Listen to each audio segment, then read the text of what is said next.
Assalamualaikum warahmatullahi wabarakatuh.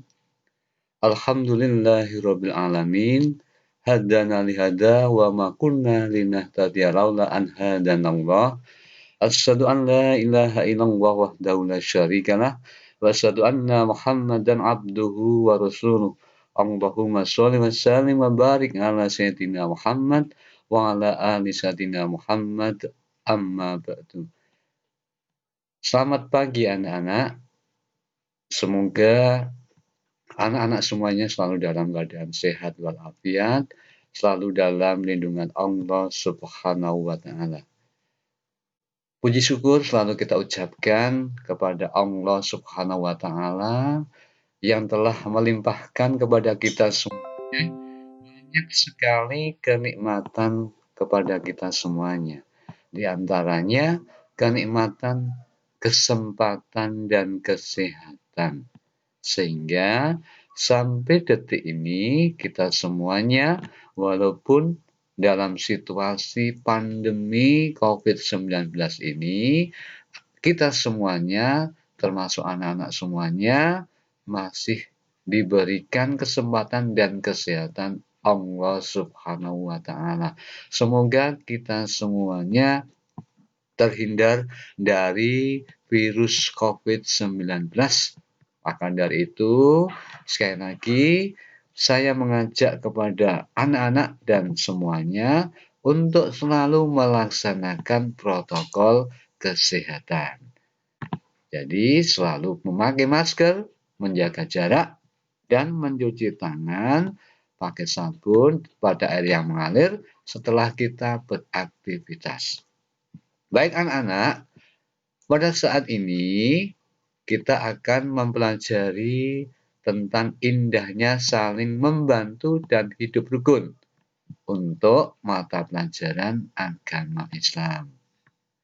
Jadi, kita masuk ke pelajaran yang ke-6, indahnya saling membantu dan hidup rukun di antara semuanya. Jadi, memang kita diperintahkan Allah Subhanahu wa taala dalam hubungan hablum minannas, hubungan antar manusia untuk saling membantu, saling tolong-menolong dan hidup rukun.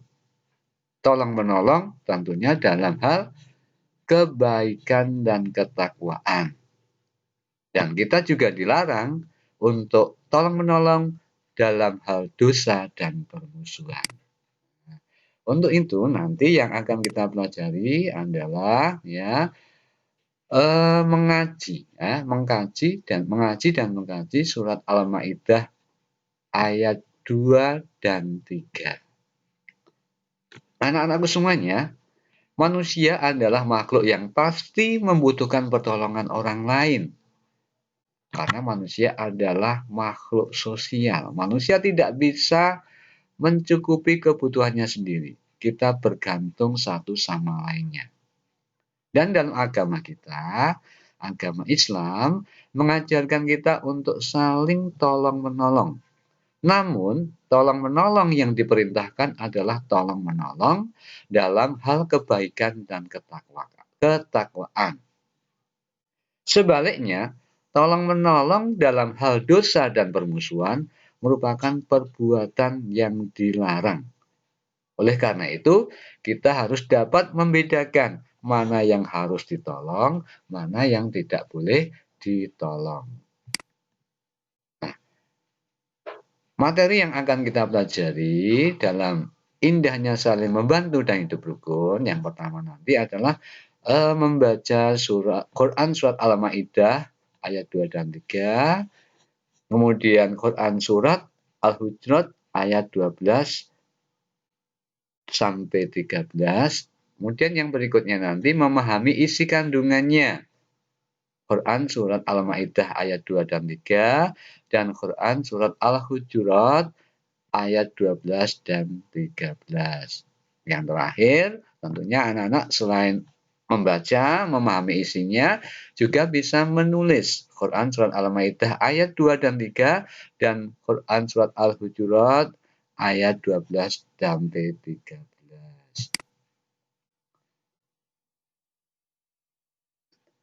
Baik anak-anak, sebelum kita mempelajari dan membaca surat Al-Maidah ayat 2 dan 3, kita sampaikan dulu untuk sejarahnya bahwa surat Al-Maidah adalah salah satu nama surat di dalam Al-Qur'an.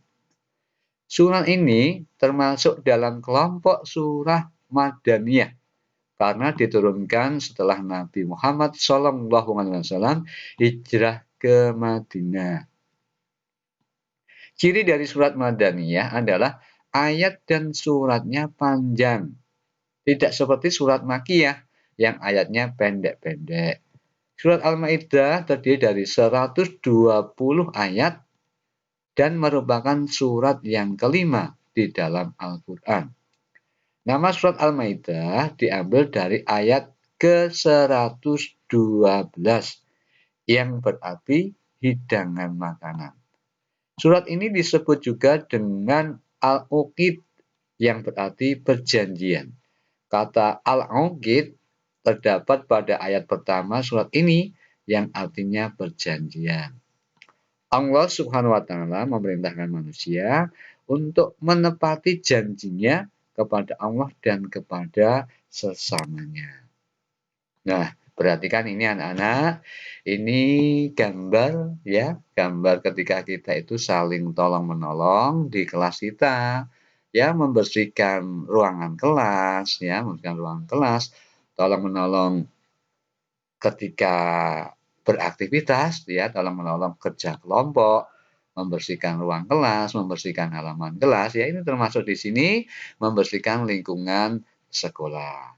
Kemudian di sini juga ini ya membantu ya tolong-menolong membantu orang yang lebih tua. Ya, jadi sekali lagi dalam kehidupan sehari-hari kita juga harus peka terhadap keadaan sosial di sekeliling kita.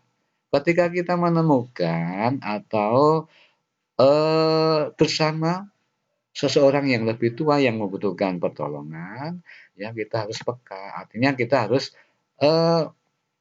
punya niat ya, mempunyai niatan untuk menolong orang lain yang membutuhkan pertolongan kita. Apalagi di rumah kita ya, di rumah kita anggota keluarga kita itu harus saling hormat menghormati, harus saling tolong menolong antar anggota keluarga kita. Baik anak-anak, kita lanjutkan untuk membaca Quran surat Al-Maidah ayat 2. A'udzu billahi minasy syaithanir rajim. Bismillahirrahmanirrahim. Wa ta'awanu 'alal birri wat taqwa wa la ta'awanu 'alal ismi wal 'udwan. Artinya, Quran surat Al-Maidah ayat 2 ini adalah wa ta'awanu 'alal birri wat taqwa dan tolong menolonglah ya dan tolong menolonglah di dalam birri wat taqwa, kebaikan dan ketakwaan. Wala ta'awanu 'alal ismi wal 'udwan. Dan janganlah tolong menolong dalam dosa dan permusuhan. Jadi, dalam surat Al-Maidah ini jelas bahwa kita diperintahkan oleh Allah Subhanahu wa taala kita supaya tolong-menolong di dalam kebaikan dan ketakwaan. Dan kita dilarang untuk tolong-menolong di dalam dosa dan permusuhan.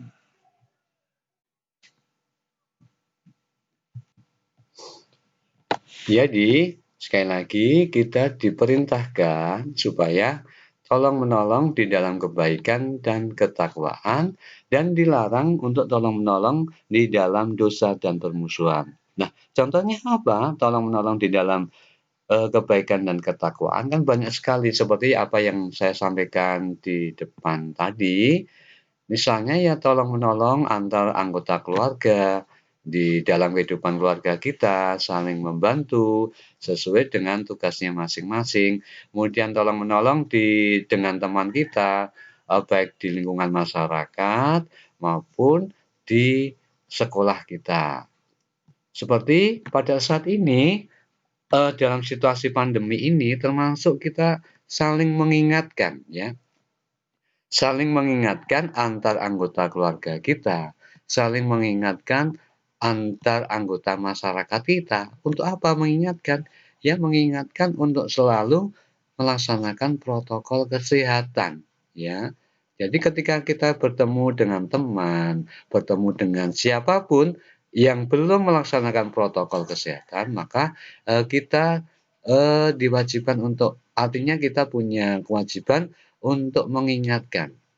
Nah, apa hubungannya dengan tolong-menolong? Ini artinya ketika kita sama-sama melaksanakan protokol kesehatan, tolong-menolong dalam melaksanakan protokol kesehatan, berarti kan kita sudah berusaha untuk tolong-menolong memutus mata rantai COVID-19. Dan masih banyak lagi tolong-menolong dalam hal kebaikan dan ketakwaan. Ya, termasuk mengajak orang untuk beribadah, ya, teman kita, orang tua kita, dan anggota masyarakat kita untuk saling mengajak untuk dalam hal kebaikan, dalam hal ketakwaan, mengajak ngaji, mengajak ke masjid, mengajak ke pengajian, dan lain sebagainya. Tentunya kalau situasi saat ini ya disesuaikan dengan kondisi saat ini, tetap dengan protokol kesehatan. Kemudian yang berikutnya, wala ta'awanu 'alal ismi wal 'udwan. Dan jangan tolong-menolong dalam dosa dan permusuhan. Nah, ini kita dilarang untuk tolong-menolong di dalam dosa dan permusuhan. Nah, contohnya apa ya? Banyak sekali. Misalnya, tolong-menolong untuk merugikan orang lain. Tolong-menolong untuk mencelakakan orang lain. Tolong-menolong untuk mencari-cari kesalahan orang lain. Tolong-menolong misalnya di kelas kemarin ketika kita masih efektif, tolong-menolong dalam ulangan itu tidak boleh ya. Jadi hal-hal yang buruk itu ya dilarang untuk tolong-menolong. Nah, sekali lagi ya, jadi kita diperintahkan untuk tolong-menolong dalam hal kebaikan dan ketakwaan, tetapi kita dilarang tolong-menolong di dalam dosa dan permusuhan. Kemudian yang berikutnya anak-anak, nah di dalam bacaan tadi ya, di dalam bacaan tadi ya, surat Al-Maidah ayat 2 tadi perlu diperhatikan untuk tajwidnya. Ini ada bacaan mat. Mat itu artinya bacaan yang dibaca panjang.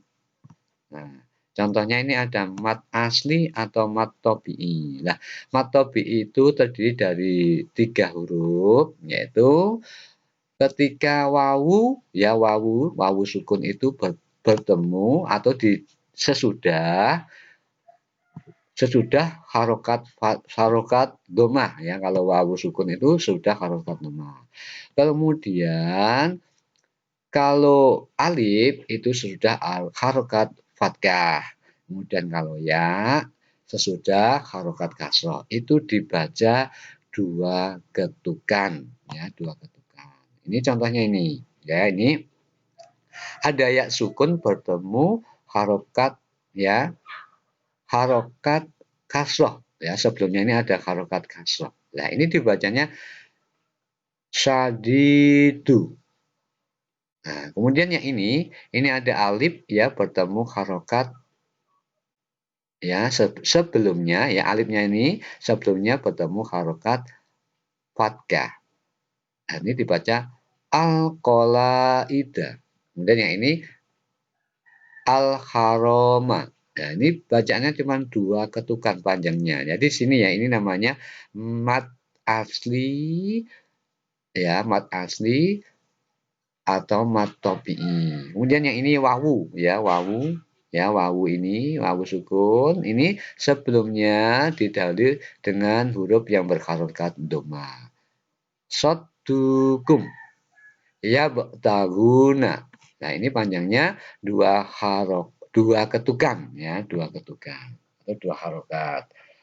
Kemudian ada mat wajib mutasil ya, mat wajib mutasil ketika ada mat tobi'i ya, mat tobi'i ini bertemu ya, bertemu ini kan ada mat tobi'i ini ya, wawu dan dhamma ini bertemu dengan alif lagi ini dalam satu kalimat ya, dalam satu kalimat. Dan ini membacanya lima ketukan. Ini membacanya amanu ya, amin. Nah, ini kalau mat wajib mutasil. Kemudian kalau mat jaiz mutasil ini juga sama, huruf mat tobi'i ya, bertemu ya dengan alif atau wawu atau ya ini, tetapi tidak dalam satu kalimat, juga lima ketukan atau lima harokat.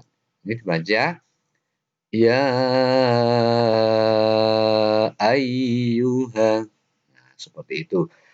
Kemudian yang berikutnya ada bacaan tajwidnya. Nah, kita lagi ketika membaca Al-Quran juga perhatikan selain bacaan mat juga bacaan hukum tajwidnya. Ada idhar, ada idhar safawi, ada iklab, ada ikfa, ya, ada idgham biguna, ada idgham bilaguna.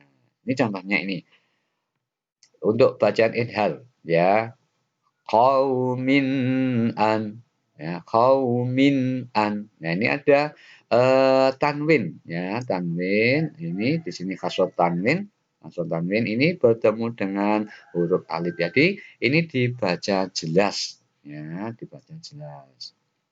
Dan huruf ilhah lagi kemarin sudah kita belajar ada 6 huruf ya. Kemudian idhar safawi ya, juga dibaca jelas ada mim sukun bertemu dengan huruf wawu dan fa ya, mim sukun bertemu dengan huruf wawu dan fa. Ini rabbihim waridwana. Rabbihim waridwana. Nah, ini ada mim sukun bertemu dengan wawu. Kemudian yang bawahnya halal tum fastadu. Nah, ini ada mim mati, mim sukun bertemu dengan huruf fa. Ini dibaca idhar safawi. Kemudian yang berikutnya ada bacaan idgham biguna. Idgham biguna itu apabila ada nun mati atau tanwin bertemu dengan 4 huruf. Kalau disingkat yanmu, jadi bertemu dengan huruf ya, nun, mim, wawu. Nah, ini bacaannya mendengung ya, mendengung. Kemudian ini dibaca fadlam min. Nah, ini di sini. Ini kan tanwin, ini di sini fathah tanwin bertemu dengan huruf min. Ya. Ya, nanti bisa dilihat di dalam Al-Qur'an. Jadi idgham biguna itu adalah apabila tanwin ya, nun mati atau tanwin itu bertemu dengan 4 huruf yaitu ya, nun, mim, wawu. Kemudian idgham bilaguna ini apabila ada nun mati atau tanwin bertemu dengan huruf lam dan ro. Ini dibaca tidak mendengung atau jelas atau menyatu ke huruf sesudahnya. Ini dibaca bihim. Ya, nunnya itu tidak dibaca jelas ya.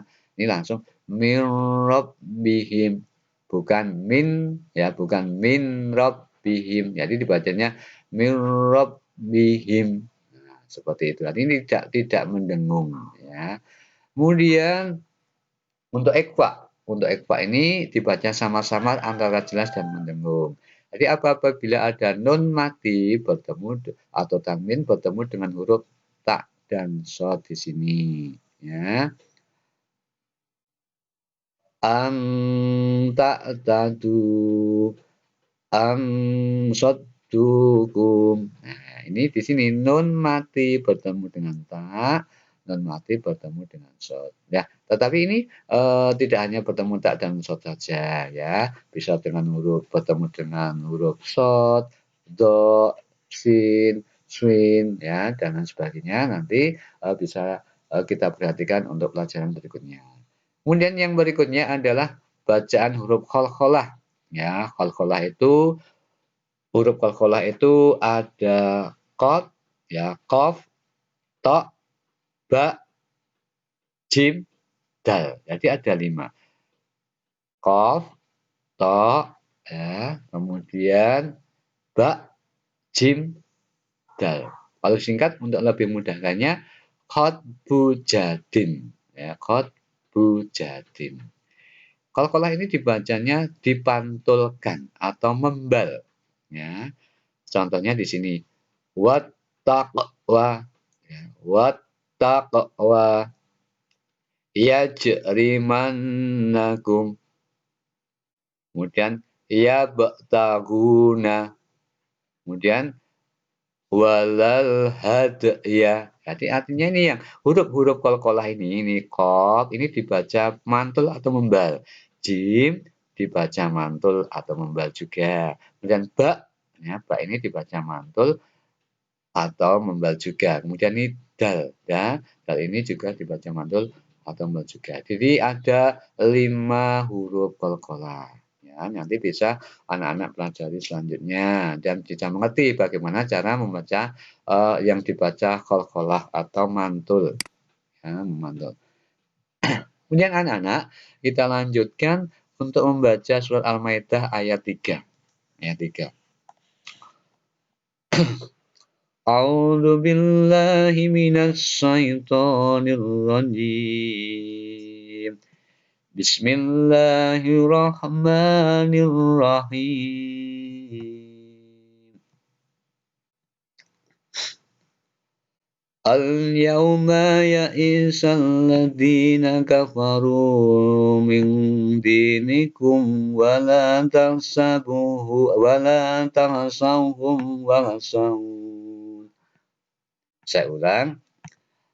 Al-yawma ya'isal ladzina kafaru min dinikum fala tahsawhum wa hasawun. Al-yawma akmaltu lakum dinakum wa atmamtu alaikum ni'mati wa raditum lakumul islama dina. Jadi artinya al-yauma ya'isal ladzina kafaru min dinikum. Pada hari ini orang-orang kafir telah putus asa untuk mengalahkan agamamu. Fala taksauhum waqsaun. Maka dari itu janganlah kamu takut kepada mereka. Al-yauma akmaltu lakum dinakum. Pada hari ini telah aku sempurnakan agamamu untukmu. Wa atmamtu alaikum, dan telah aku cukupkan nikmatmu bagimu. Ya. Wa atmamtu alaikum nikmati, dan telah aku cukupkan nikmatku bagimu. Wa raditu lakumul islama dina, dan telah aku ridho Islam sebagai agamamu. Ini arti dari Quran surat Al-Maidah ayat 3. Kemudian kandungannya adalah anak-anak semuanya kita harus hanya takut kepada Allah Subhanahu wa taala. Ya, kita berserah diri kepada Allah Subhanahu wa taala. Ya. Kita harus berani membela kebenaran dan keadilan. Dan kita hanya boleh takut kepada Allah Subhanahu wa taala. Takut berbuat dosa, ya, takut berbuat keburukan. Artinya semua yang kita lakukan itu pasti diawasi oleh Allah Subhanahu wa taala. Maka dari itu, segala perintah Allah Subhanahu wa taala harus kita laksanakan dan segala larangannya harus kita hindari. Jadi ajaran Islam yang disampaikan Nabi Muhammad SAW harus kita yakini dan kita amalkan. Karena Allah Subhanahu wa Ta'ala telah menyempurnakan sekaligus meridhoi bahwa agama Islam menjadi agama Nabi Muhammad SAW dan pengikutnya. Di samping itu, kita harus mensyukuri nikmat Allah Subhanahu wa Ta'ala yang diberikan kepada kita semuanya. Kemudian anak-anak kita lanjutkan surat Al-Hujurat ayat 12. A'udzu billahi minasy syaithanir rajim. Bismillahirrahmanirrahim. Ya ayyuhalladzina amanu ijtanibu katsiran minadh-dhann inna ba'dan dhanni ismun wa la tajassasu wa la yaghtab ba'dukum ba'da ayyuhibbu ahadukum ayyakula lahma akhihi maitan fakarihatumu wattaqullah innallaha tawwabur rahim. Yang artinya, ya ayyuhalladzina amanu ijtanibu katsiran minadh-dhann.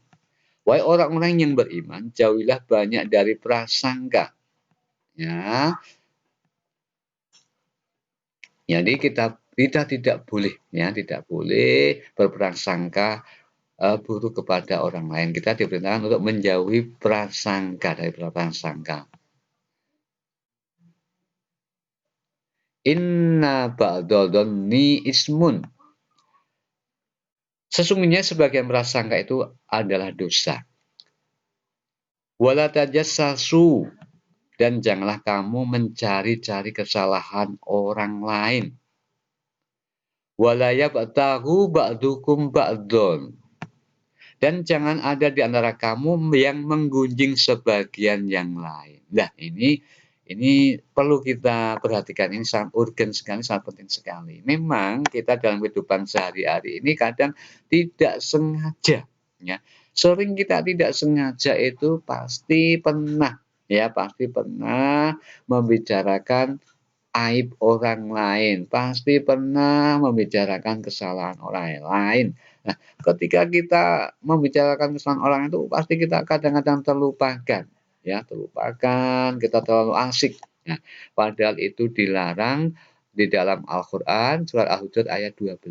Ya, artinya kita tidak boleh ghibah, tidak boleh mencari-cari kesalahan orang lain, tidak boleh membicarakan keburukan orang lain. Walaupun toh itu memang orang lain tersebut ya memang itu punya keburukan, tetapi kita selaku umat Islam, selaku saudara sama muslim, kita tidak boleh itu berulang kali membicarakan keburukan orang lain. Kemudian ayat berikutnya, ayuhibbu ahadukum ayyakula lahma akhihi maita fakarihtumu.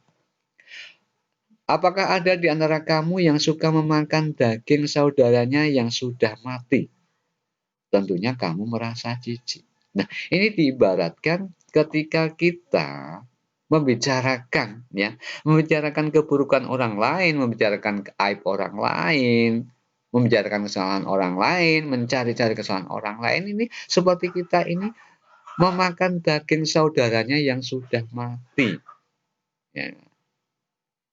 Ya, tentu kita semua akan merasa jijik. Innallah wattaqullah innallaha tawwabur rahim. Dan bertakwalah kepada Allah, sesungguhnya Allah Maha penerima tobat dan Maha penyayang. Jadi ketika kita tidak sengaja membicarakan aib orang lain, misalnya kita bertemu dengan teman, bertemu dengan siapapun dalam suatu pertemuan atau percakapan, Ketika orang lain itu mengajak untuk menggunjing atau gibah, mencela aib orang lain, kalau kita tahu, ya segera kita artinya memutusnya, mengalihkan pembicaraan. Agar apa?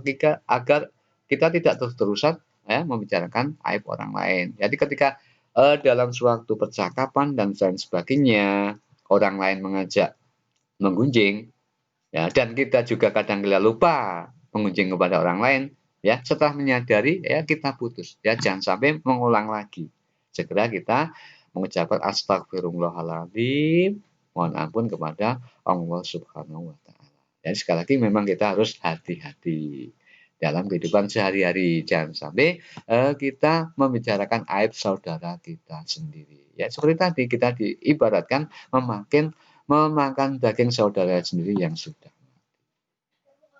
Kemudian yang berikutnya kandungannya, nah seperti tadi yang sudah saya sampaikan ya, kita memang dilarang menggunjing, menceritakan keburukan orang lain dan segera bertobat kepada Allah Subhanahu wa Ta'ala. Kemudian surat Al-Hujurat ayat berikutnya ayat 13. A'udzu billahi minasy syaithanir rajim. Bismillahirrahmanirrahim.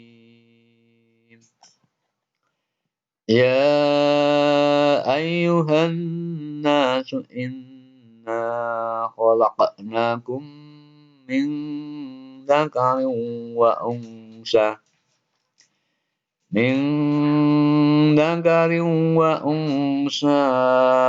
wa ja'alnakum syu'uban wa qabaila lita'arafu. Inna akramakum indallahi atqakum innallaha alimun khabir. Ya ayuhan nasu inna khalaqnakum min dzakari wa unsa. Wahai manusia, sungguh kami telah menciptakan kamu dari seorang dzakarin, laki-laki, wa unsa, dan perempuan. Wajalnakum sungoban, kemudian kami jadikan kamu berbangsa-bangsa. Wa qabaila lita'arafu, ya. Jadi wajalnakum sungoban wa qabaila lita'arafu. Kemudian kami jadikan kamu berbangsa-bangsa dan bersuku-suku lita'arafu, ya, agar kamu saling mengenal. Jadi memang manusia ini diciptakan Allah Subhanahu wa Ta'ala berbangsa-bangsa, bersuku-suku. Ada bangsa Eropa, ada bangsa Asia, ada bangsa Australia, ya, ada itu, kemudian ada Mongoloid, suku Melanesia, suku Negro, dan lain sebagainya. Dan di negara kita sendiri juga terdiri dari banyak suku bangsa, terdiri dari banyak bahasa daerah, ya.